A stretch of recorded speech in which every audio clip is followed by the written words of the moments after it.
right, thank you everyone. Welcome. Hope your day is going well. Set aside your worries, your to-do list as you are now with your community of practice friends. We are here to help, learn, laugh, and cry together in this half hour of Dharma reflection and community connections. My name is Cindy. Currently, I am in San Diego. If you are a new member to our community, please accept our wholehearted welcome. It is customary for people in Australia to begin any meeting by acknowledging the custodians of their land. So in the spirit of reconciliation, I would like to acknowledge the traditional custodians of the land that Nan Tien Institute resides on, the Wodi people of the Dharawa Nation. I pay my respects to their elders, past and present, and extend those respects to all Aboriginal people of today. I also acknowledge and pay my respects to the traditional custodians of the various lands on which you stand. The check-in sessions have been created by our community of practice team and the entire community with the purpose of developing a reflective practice in response to our changing world. Guided by humanistic Buddhism, we would like to help each other cultivate our practices and build memorable friendships.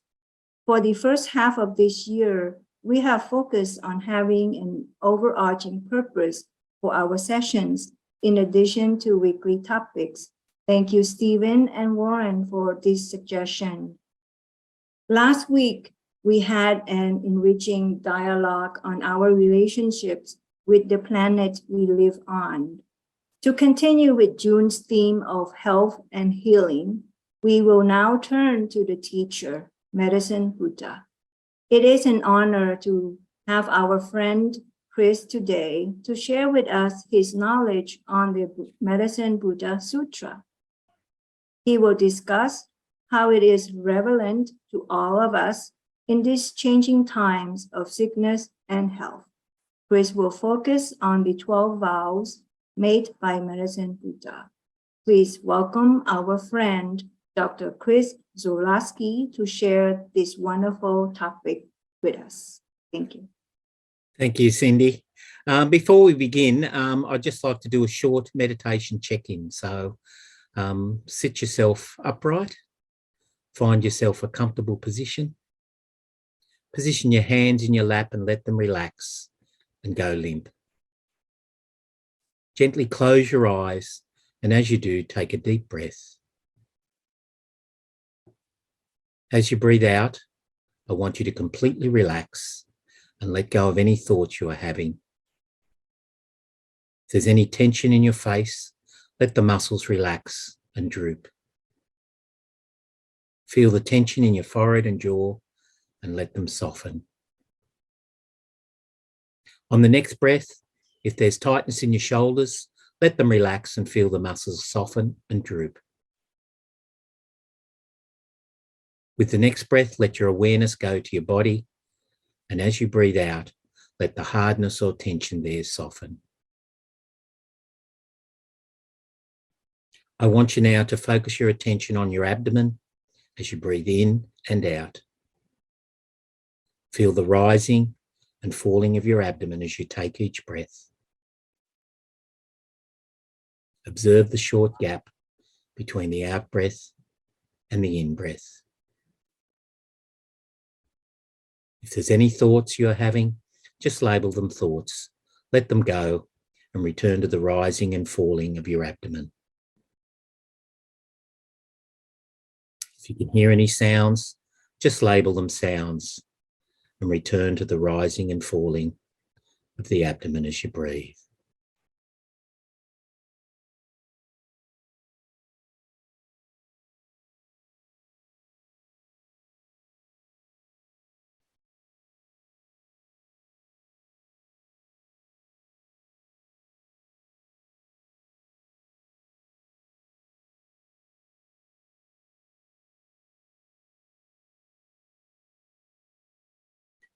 Okay, slowly open your eyes and become aware of your surroundings and let your eyes focus in. on the computer screen. So welcome everyone. My short talk today is on the Medicine Buddha and what is known as the Medicine Buddha Sutra. I first became interested in the Medicine Buddha several years ago in 2018 when I attended a one-day talk at the Buddhist Library in Sydney by the Venerable Dekang Gyaltse Rinpoche. And as a health practitioner and a Buddhist, I was interested to see if there were any connections and relevance between my everyday work as a health practitioner and academic and my Buddhist belief. Over the day, we explored the history of the Medicine Buddha and the Sutra and the special place the Medicine Buddha plays in the Buddhist world. Shortly afterwards, I became aware that the Medicine Buddha Sutra had been translated by the Venerable Master Xing Yun and published in English by the Buddha's Light publications. It's from this text and a Fo Guang Shan website that I found much of the information presented today as we explore these 12 vows. The sutra was brought back to China by the Chinese Buddhist monk Xuanzang, who had visited a monastery in Bamiyan, Afghanistan in the 7th century CE. One of the many scrolls he retrieved and brought back was the Medicine Buddha Sutra. As you can see, one of the unique features of the Medicine Buddha is his blue complexion. One explanation for the blue colour is that he is seen as being the guiding teacher in the Pure Land called the Eastern Pure Land of crystal radiance. And this crystal is a blue-coloured semi-precious stone called lapis lazuli. Another explanation is that the blue colour reflects the sky. The sky has always symbolised brightness and represents the colour of struggle with darkness. Therefore, the Medicine Buddha's sky blue body represents a guiding role for all sentient beings. I also want to draw your attention to the implements the Medicine Buddha is holding. The left hand holds a bowl of medicine, while the right hand grasps an aruna fruit, often called the elixir of life and regarded as the highest of medicines. Also note, the hand is extended in the gesture of giving. As modern people, we have a tendency to think many illnesses are physically based and require physical solutions. But if one illness has been created by the three poisons of greed, hatred, and ignorance, then spiritual practice is needed to cure the body and the mind. The Medicine Buddha sought to cure both physical and mental illness and put greater emphasis on treating the mind. He used the Dharma to heal illness that arise from the three poisons, and he postulated that to treat disease, we must start from curing the patient's mind of these three poisons. As I've mentioned, an integral part of the Medicine Buddha Sutra are the 12 vows. These next two slides show the 12 vows of the Medicine Buddha. I won't read them all, but as you can see, I'll give you some time to read them. As you can see from the content of the 12 great vows, we can see the Medicine Buddha not only places importance on material aspects of life, such as food and clothing, but he was also concerned with the education of society, proper entertainment and enjoyment, so that everyone can truly live a life of peace and harmony. I also want to draw your attention to vows 7 and 10, which are the background for the two discussion questions for the breakout rooms today. Finally, in just closing, I want to draw your attention to a quote from the Dalai Lama. Man sacrifices his health to make money. Then he sacrifices his money to treat the diseases. He's so anxious for the future, he does not enjoy the present, with the result that he does not live either in the present or in the future. He lives as if he's never going to die, and then dies having never really lived.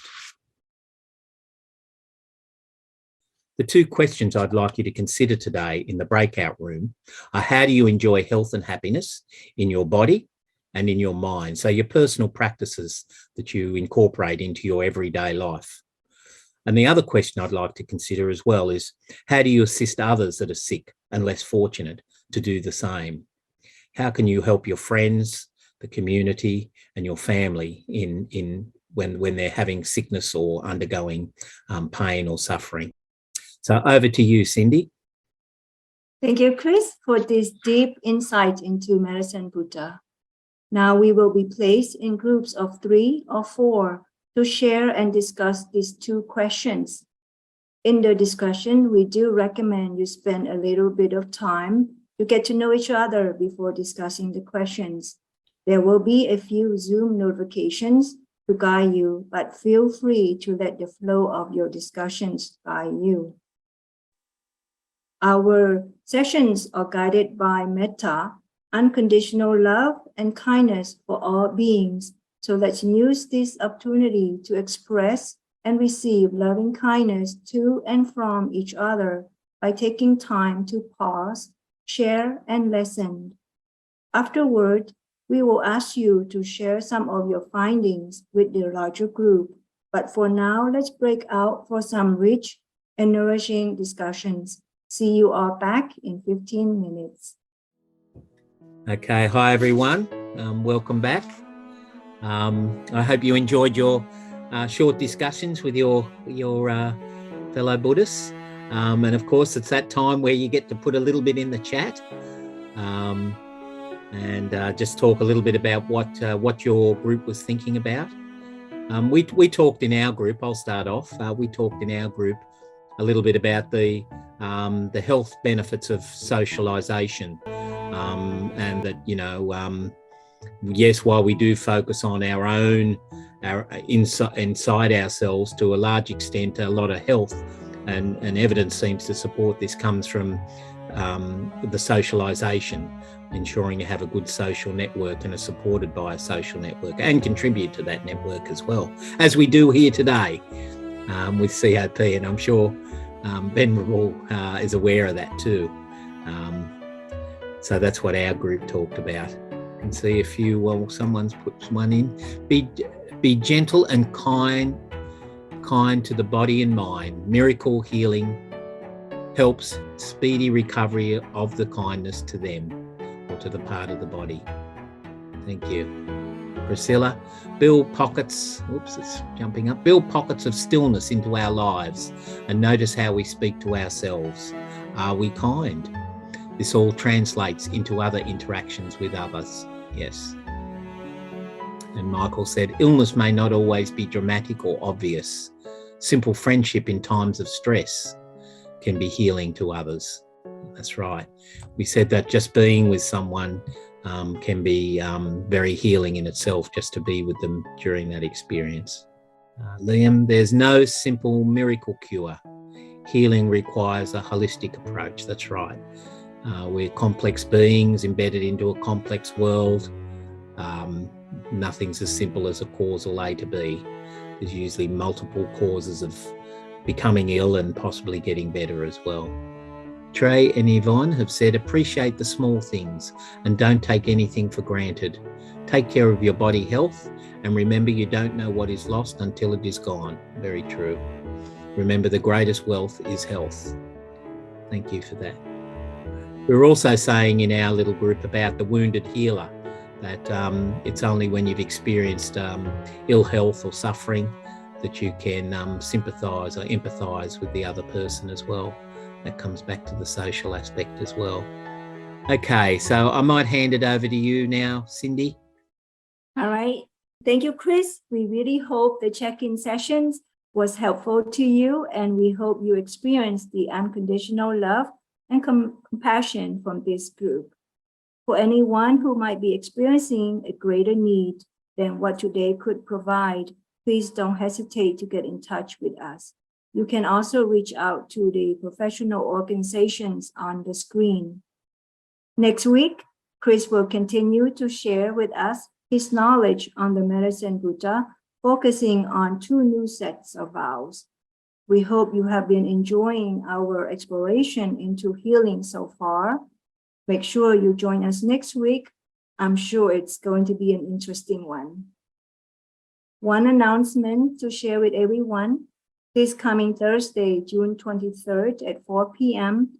to 6 p.m., Nan Tien Institute will have a virtual open day. This is a great opportunity to join others from around the globe to learn how studying with Nan Tien Institute can lead to an exciting future opportunities, and vocations.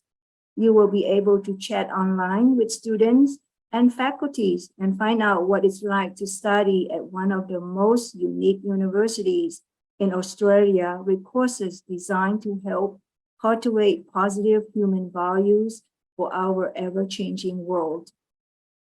As we check out today, let's recite the dedication of merits together to send love and compassion to each other and whoever is in need. Let us now dedicate the goodness of what you have done to all living beings. May kindness, compassion, joy, and equanimity pervade all worlds.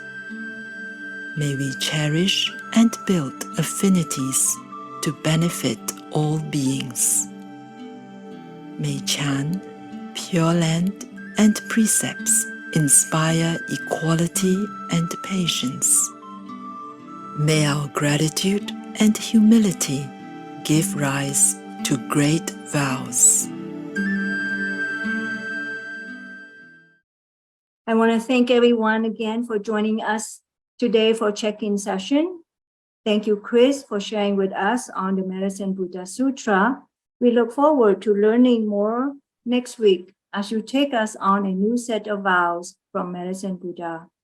Now we will continue with our usual post-check-in discussions, so please stay around for the next half hour or so if you have time. Otherwise, we will see you again next Sunday at 11 a.m., June 26, for the continual discovery of Medicine Buddha. Thank you very much.